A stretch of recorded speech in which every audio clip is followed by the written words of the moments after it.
our friend, our inspiration, our elder, Mama Martha Karua, honored to be in your presence. Dear General Mujisha Muntu, Right Honorable Winnie Kiza, who was my leader of opposition when I was member of parliament between 2017 and 2020. Right Honorable Matthias Mpuga, the leader of opposition, leader of our parliamentary team. Mama Dr. Lina Zedriga, Deputy President, Northern Uganda. Honorable John Mujisha, Deputy President, Western Uganda. Comrade David Lewis Wongoya. Honorable members of parliament, fellow leaders, friends, fellow Ugandans, brothers and sisters from Kenya, fellow Africans, I salute you today. I am very, very grateful for your presence. I want to thank many of you that have come from Uganda. It has not been very easy to be here. I appreciate your presence.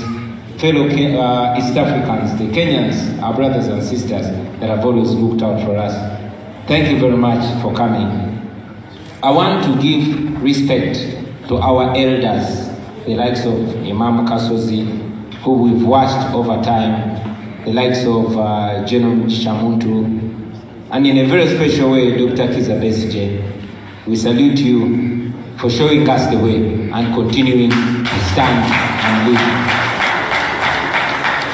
I'll remind you, Dr. Besije, and you briefly talked about it, that you are the person that challenged me and many other people in my generation to rise to the occasion. It was that visit when I visited you in prison that you told me, while looking in my eyes, that you were a successful doctor during their mean times. But because nobody was safe until everybody was safe, you got into the trenches where you still are today. I want you to know, sir, that we hold you in very high regard. We respect you, we love you, and we are with you. To the Kenyans, I personally got moved and shaken to awakeness when I was in military prison 2018. I was supposed to die. You saw a lady here, that is the mother of my driver, Yasin Kauma, who was shot thinking they had shot me, and he died. I was in prison, and it was going to go down like any other abduction. But thanks to the brothers and sisters in Kenya, you started massive protests, which protests spread to the entire world. That is the reason why I'm still alive today. And friends, it did not just start with me. You Kenyans have stood with us from way back in the 60s, in the 70s, when General Museveni and many of his colleagues were fighting against the Obote dictatorship. You housed them, you supported them, you accommodated them. You have not stopped. Even today, you are still with us. Friends, we don't take that for granted. Please don't stop. Continue being our brothers. We will be your brothers as well. Now, the November massacres. You all know that this is a Ugandan issue, and we should be holding this conference in Uganda. It's very unfortunate that we cannot be in Uganda. We cannot mourn our people in Uganda. We cannot talk about issues of human rights in Uganda. That is the sad reality we find ourselves in today. While we are here demanding accountability and focusing on the November massacres, somebody has said it that they did not start, the massacres and the extrajudicial killings by the Museveni regime did not start today, did not start with 2021. It has been happening, including the massacre that took place in Kasese in November 2016, where more than 200 people, including women and children, were killed. Many of them were tied hands in the back and shot dead. It continues. The November massacre It's just a big symptom of a long-sitting sickness, a sickness called Musevenism in Uganda. So while we are here, ladies and gentlemen, we should look at all the... while I speak to you right now, one of my bodyguards, called Jamshid Kapuma, has been missing for 13 days today. He was picked by security, by soldiers in Uganda military uniform, and of course others with no uniform. It was captured on camera. Like many others, we have not seen him again. We don't know whether he's alive or dead. That is where we are today, ladies and gentlemen. Among the victims that have spoken, and many that have not spoken, they have dark, dark stories. In this room today, in this room, we have ladies who were raped by Ugandan soldiers and security personnel. In this room. In this room, we have a young man who was castrated like a goat. In this room. Many times, we keep such dark stories to ourselves. But many of them are in this room.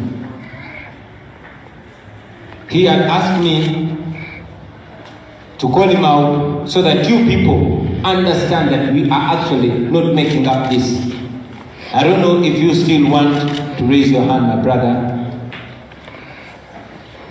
But in this very room, you can stand from there. That brother is called Magezi, was castrated. In this room here, we have men that have been raped, men that have been sodomized by the Museveni regime. That is where we are. And very painfully, we cannot talk about such in our own home. We are here demanding for human rights. But in our case, in Uganda, I will break it down. We are demanding for the right to be human beings. To be human beings and be treated as such. I was in Europe a few days ago, and they're demanding for different luxurious rights, animal rights, etc., etc. We are yearning for rights to be human beings. Rights for which more than 500,000 of our mothers, fathers, and relatives were killed with the promise of a return for the rule of law, return for respect for human rights, and the same. So we are here today, ladies and gentlemen. We are here with heavy hearts, hearts that have been mocked. When they take you to those dungeons in the chieftaincy for military intelligence, CMI, those guys that torture will first tell you, here, we don't believe in human rights. We don't know human rights, we only know human lefts. Yeah, it would be funny if it was not sad. But that's where we are, ladies and gentlemen. You all saw, and Andrew was kidding about it, that General Museveni came out and said, yeah, Bobi Wine was beaten very properly. That is a person that some people in East Africa call the father of the region. Maybe they are right. The father of impunity, the father of dictatorship, the father of lawlessness. That's General Museveni. It will be noted that some of the torture is actually supervised by the Crown Prince of Uganda, General Museveni's son, Muhoozi Kainerugaba. Many of you saw a prolific writer, Kakwenza Rukirabasaija, who is now living in exile in Europe. He mentioned it, that he was tortured and cut and beaten under the supervision of General Muhoozi Museveni's son. That's where we are, ladies and gentlemen. We can go on and on and on about the pain in Uganda, but Dr. Besigye guided, and I agree with him, that we are not here to lament. But now that we are here, and Kamswaga talked about it, he got very inspired, very motivated that he sees all the leaders, well, not all of us, but at least those that are still, and underline the word still, standing with the people of Uganda. We are here. Now that we are here, Wagwan. Now that we are here, what next? This is a question that many of our people want to ask Chichi Echidako. What next? For starters, we need to realize that we are being reduced slowly by slowly. Back when Dr. Kiza Besigye was inspiring us to get into leadership, he opened our eyes and tasked us to open many eyes. We went ahead and opened millions of eyes, and maybe that's why the impunity went a notch higher. But now that we are here, and we know that millions of eyes are open back home and all over East Africa, what next? So much can be said. This conference alone cannot be enough. But at least if there's anything to get from this conference, let it flash a light where we are coming from, and that light will bounce back and show us where we're going, because the farther back you look is the farther in front you will see. The Honorable Matthias Mpuga reminded us about the Moshi conference. During the Amin days, it was so tough that they could not meet in Uganda, they had to meet in Tanzania. A few years ago, still under Museveni, we would meet in Uganda. Now we can no longer meet in Uganda. We are meeting here in Kenya. How sure are we that next year, because Dr. Besigye wants us to meet in Uganda, but how sure are we that next year we will still be able to meet here in Kenya? We might have to meet a little further, maybe in Zambia or even in Europe, if we just sit and do nothing. In my view, ladies and gentlemen, it's important to look back and know that there's nothing as important to us as unity. Just our people seeing us together before we even do anything, that's motivation alone for them. Of course, that's just a starting point. So much we can do, but the first step is coming together.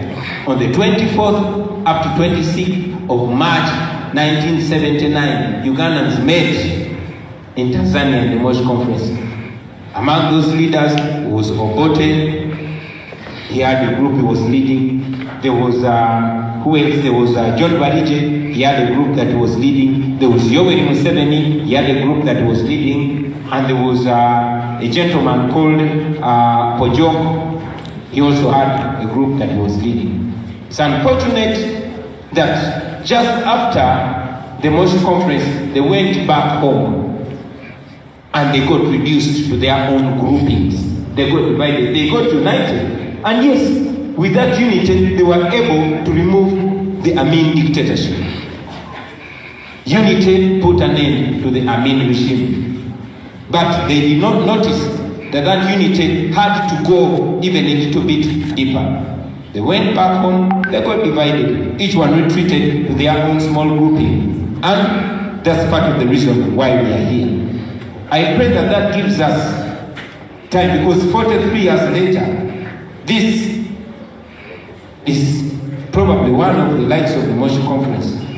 But if there's anything to gain from here, is the unity. So that when we go back home, we don't look at this as another, meet up and taking pictures, and that's the end of it. But let it be the glue that binds us.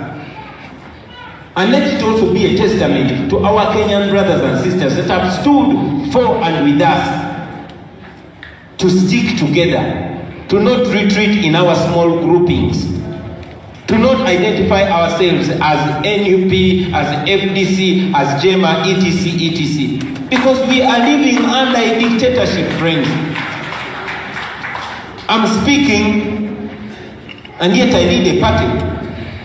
But I'll tell you that realistically, there are no political parties in Uganda. You cannot claim to be a political party when you cannot even organize, when you cannot even carry out party activities. Yes, we find ourselves fighting within the opposition. But a deep thinker will shock you to tell you that you cannot claim to have an opposition in Uganda. There's no opposition and there's no government. There's just one group of oppressors oppressing all of of us. Only that the oppressors have proved a little smarter. They are more united than we, the oppressed. They are united in their impunity. So it's important, ladies and gentlemen, that we look at that unity, build on it, and that unity will benefit Ugandans. When we come together, it's for the benefit. These people, these torture survivors that have been here, they are, in my view, a representation of Ugandans. None of these victims was running for any position of office. No, they were supporting us. That's what they faced. And like David Lewis has mentioned it, these are just the few cases that we can show. Otherwise, many of them are even too threatened, they are too scared to even speak out. So now that we are here, ladies and gentlemen, let's capitalize on that unity. Let's build on that unity. Fellow leaders, let us put country before self, like General Montu always guides us. Our country should be bigger than us and the pain of our people. If there's nothing, that should unite us, ladies and gentlemen. As I conclude, I want to ask us to stick to the values and not sell out. I'll say that again. Let us stick to the values and not sell out. Besides using violence, General Museveni buys our people. You've seen leaders that once upon a time respected selling out. So the pain of our people should guide us to know that a lot of sacrifice has been made. And let us just return the favor by standing by those values for which we convinced them to get into that trouble, and they are still standing. Let me ask all of us to major on majors. Our major focus and fight is freedom. We should fight to be free. Otherwise, we will not be different from prisoners that are fighting for who is going to be the one serving both the portion and the porridge. Let us fight and free ourselves from this prison called Uganda and go into a new Uganda where all of us are going to be free and equal before and under the law. To our Kenyan brothers and friends, we thank you. To the Kenyan leaders, and yes, also the citizens, please resist Museveni and Musevenism. I say it again, please Kenyans, refuse and resist Musevenism. You have seen, and we told you, and we are continuing to see. We want to be able to come and say these things from a neighboring country. And this kind of freedom, I mean, Kenya, you are certainly not where you want to be, but you are where many of us dream to reach. Please keep this, guard it and guard it very, very jealously. Because once you lose it, you will spend generations trying to get it. To the media, Kenyan media, please keep shining a light on our plight. While we appreciate the Ugandan media, you'll agree with me that it has largely been silenced. We depend so much on social media, and as you know, Facebook is banned in Uganda. Why? Because General Museveni doesn't like it. So, for the media, please keep highlighting our plight. Show the world what is going on in Uganda. That is helpful a great deal. Many of us are still alive because of that weapon called the camera. It is very, very powerful. Please, mutuberemo. That's a slang back in the ghetto. That means, watch us, don't take your eyes off us, please. And finally, to the international community, we use every opportunity to call up the international community, and I want to do the same right now. You are the people that are propping up monsters in Africa. Idi Amin was supported by you majorly until you got tired of him. Mugabe was supported by you until you got tired of him. My question is, haven't you gotten tired of Museveni yet? When Mugabe did to the people of Zimbabwe what Museveni is doing to the people of Uganda, you sanctioned him. When Taylor did the same, you sanctioned him. When Saddam did the same, you sanctioned him. Why are you still hobnobbing with a dictator called Museveni? Please, the international community, stop sponsoring our terror. Stop sponsoring our oppression. Stop being partners in crime. Thank you very much for going in my country. Okay. Baganda bange. Oba weni wa Bobi lwakitafuna muwasa. Toyanza nnyo. Toyanza gemuna abawadde ku Sama Uganda Media. Nkyaliwo banteme